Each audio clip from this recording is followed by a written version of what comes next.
Assalamualaikum warahmatullahi wabarakatuh. Eh, Teman-teman yang saya hormati dan saya banggakan, kita pada kali ini adalah pertemuan ke-9 dengan materi pendapatan regional. Jadi konsep, analisis, dan implikasi. Terus materi kali ini tujuan pembelajarannya adalah mahasiswa mampu memahami, menganalisis, dan menghitung PDRB. Kedua, mahasiswa mampu menjelaskan faktor-faktor yang mempengaruhi pendapatan regional. Ketiga, mahasiswa mampu memberikan rekomendasi kebijakan terkait pendapatan regional. Mengapa ini penting bagi kita semua? Jadi ini penting karena ini akan membahas dan bermakna. Itu satu adalah indikator kesejahteraan masyarakat. Dua, dasar perencanaan pembangunan. Yang ketiga, membandingkan kinerja antar wilayah. Lalu apa sih secara definitif pendapatan regional itu?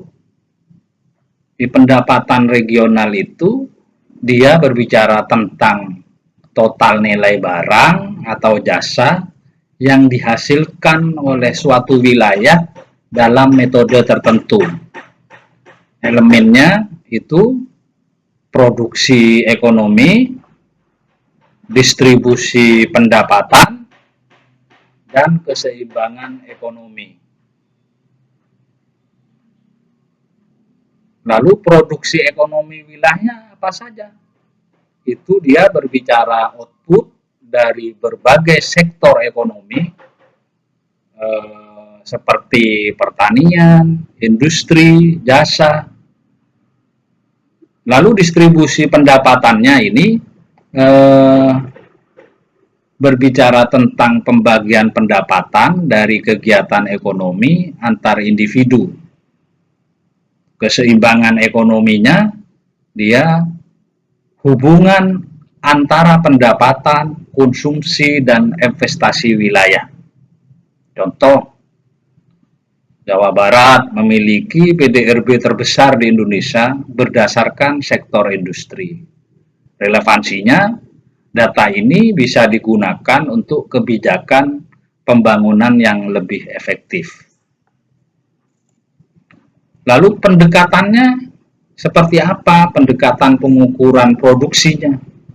Pertama, itu secara mendasar, secara konsep itu menghitung nilai tambah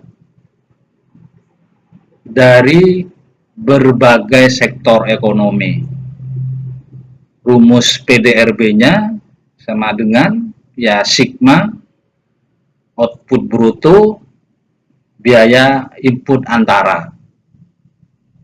Contoh sektor umpama pertanian, kehutanan, perikanan, industri pengolahan, perdagangan, jasa pendidikan. Contoh penghitungannya biasanya teman-teman itu output sektor industri itu umpama 1.000 triliun. Biaya inputnya itu 600 triliun.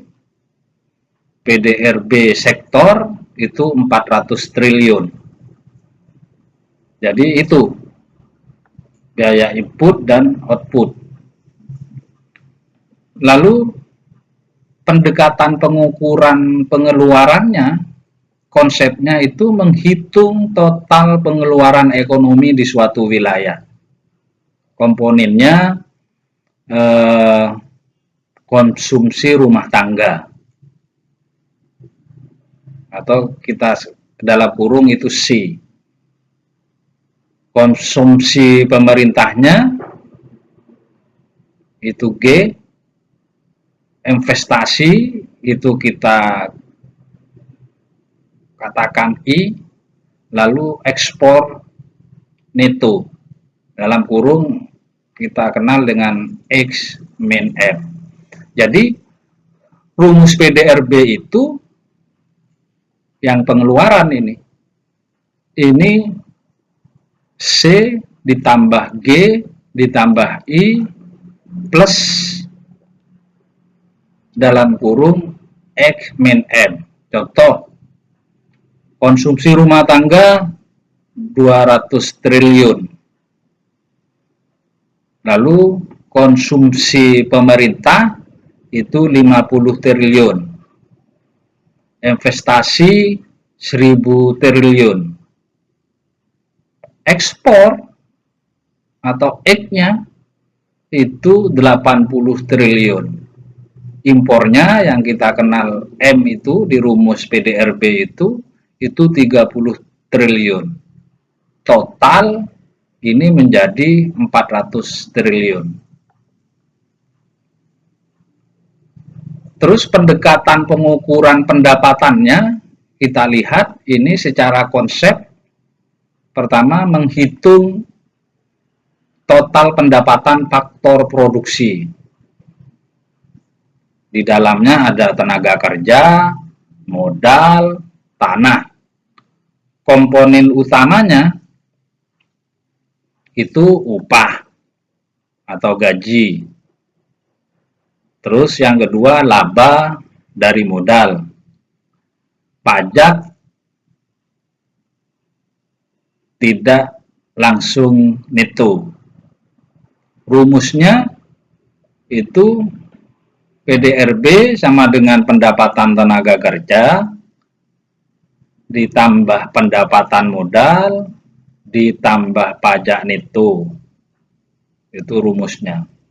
Contohnya begini, upah tenaga kerja itu 150 triliun, labanya 100 triliun, pajak netonya 20 triliun, jadi totalnya menjadi 270 triliun.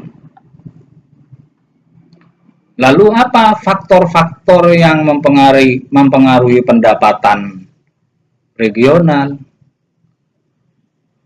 Ini ada faktor internal dan faktor eksternal. Faktor internalnya itu sumber daya alam. Jadi internalnya itu adalah faktornya sumber daya alam, yang kedua adalah infrastruktur, yang ketiga adalah pendidikan dan keterampilan tenaga kerja. Jadi itu yang dilihat. Faktor yang ada di internal itu memang sumber daya alamnya di wilayah dimaksud itu seperti apa.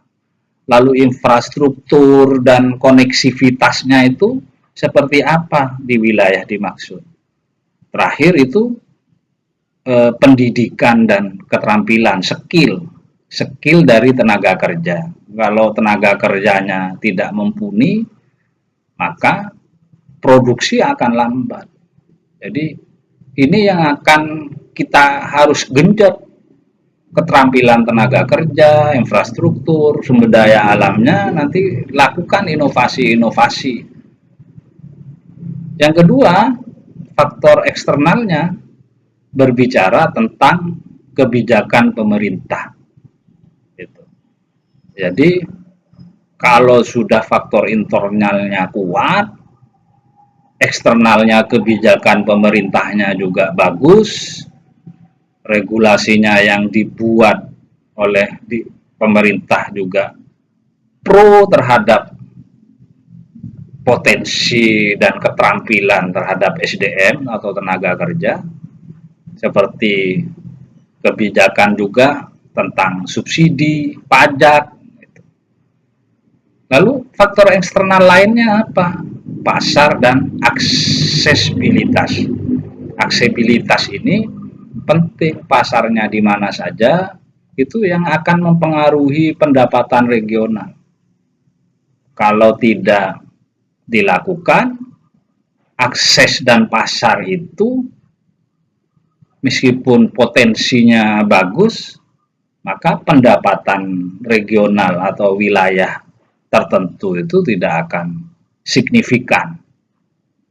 Contoh, kita berbicara infrastruktur transportasi di Pulau Jawa, pasti itu meningkatkan PDRB karena cepat, secara akses itu cepat. Lalu di wilayah itu juga sektor unggulannya apa? Kalau di luar Jawa itu ada pertanian, seperti di Sumatera. Kalau Jawa Barat itu kita lihat itu menjadi provinsi industri. Lalu kebijakan apa yang harus dilakukan? Seharusnya kebijakan itu harus berbau investasi dalam pendidikan dan pelatihan tenaga kerja. Itu. Terus pengembangan infrastruktur digital. Lalu kita bicara tentang kesenjangan regional. Kesenjangan regional itu penyebabnya kalau kita lihat antar wilayah di negara kita itu, penyebab kesenjangannya adalah perbedaan sumber daya alam. Nggak bisa Provinsi Jawa Timur, Jawa Barat, NTT, sumber daya alamnya beda. Makanya pinter-pinter dia harus mengelaborasi tentang potensi itu. Terus yang kedua, ketimpangan investasi. Ternyata di negara kita ini, Jawa Timur ini, banyak pembangunan dan lain-lain itu lebih fokus di kota Surabaya dan Matraman. Tapal kuda itu jarang dilakukan itu. Investasi ini sangat penting untuk memajukan sebuah wilayah, karena kalau investasi itu datang di suatu kabupaten, kota, atau provinsi, maka dia akan otomatis PDRB-nya sangat kuat karena rumah tangga atau tenaga kerja mendapatkan pendapatan, meningkatkan pendapatan, dia bisa bayar anak sekolah, bisa dia tabung, bisa dan lain-lain. Penyebab kesenjangan ketiga itu adalah konsentrasi ekonomi itu selalu di kota besar. Makanya tadi saya sampaikan, bangun potensi-potensi yang ada di wilayah ini, yang kalau di Jawa Timur itu kan ada wilayah Matraman, wilayah Are, wilayah Madura, wilayah Tapal Kuda gitu. Makanya itu jangan konsentrasi ekonomi itu hanya di fokus di kota-kota besar seperti di Surabaya. Ini yang menyebabkan ketimpangan, sehingga banyak orang yang datang ke kota untuk bekerja berbondong-bondong. Seharusnya ya bangun ekonomi di tingkat desa. Lalu dampak kesenjangan itu pasti ini berdampak, berimplikasi terhadap masyarakat di wilayah dimaksud. Itu dampak kesenjangannya, implikasinya itu adalah perbedaan akses pendidikan. Nah, kalau sudah berbeda akses pendidikan, skill dan lain-lain, ini akan berakibat buruk bagi sebuah wilayah itu. Lalu dampak yang kedua, urbanisasi dan ketidakmerataan pembangunan. Pasti seperti yang saya jelaskan tadi. Jadi kesenjangan ini berdampak sangat signifikan terhadap wilayah-wilayah tertentu. Maka solusinya memang harus ada distribusi anggaran ke wilayah tertinggal. Digenjot itu biar ada pemerataan. Seperti studi kasus wilayah timur Indonesia itu. Infrastruktur kurang berkembang dibanding Jawa. Tapi masa kepemimpinan Jokowi dibuatlah tol-tol trans-trans yang sangat kuat. Karena itu akan berakibat terhadap aksesibilitas tadi itu. Untuk meningkatkan pendapatan di wilayah dimaksud. Lalu apa yang harus dilakukan juga pemerintah di suatu wilayah itu harus membuat kebijakan diversifikasi ekonomi. Terus yang kedua itu lakukan peningkatan kualitas sumber daya manusia. Jadi itu kalau sudah dilatih skillnya, dibuat dia mempunyai kapasitas dan kapabilitas dalam hal pertanian atau industri. Nah, itu kebijakannya harus cepat dilakukan, membuat kebijakan itu.